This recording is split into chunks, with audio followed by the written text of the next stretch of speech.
không ngờ để lại bình yên hạnh phúc màu bao khát vô cùng ngắm hoa lá rong biết khắp gió bao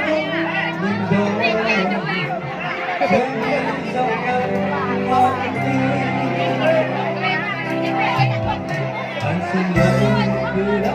em rất nhiều anh xin lỗi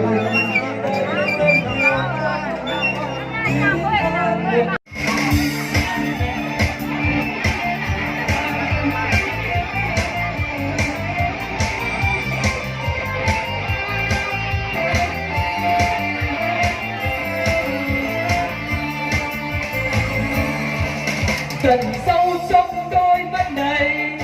anh thở như qua bao ngày phải chăng nơi chốn đây hay anh vội đến hay anh vội đi anh thấu hiểu rằng em đã yêu anh rất nhiều nói như anh ơi là anh muốn em phải sống xa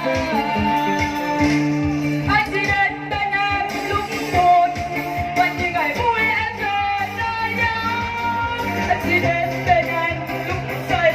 thì anh say anh đâu ở đây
Hey!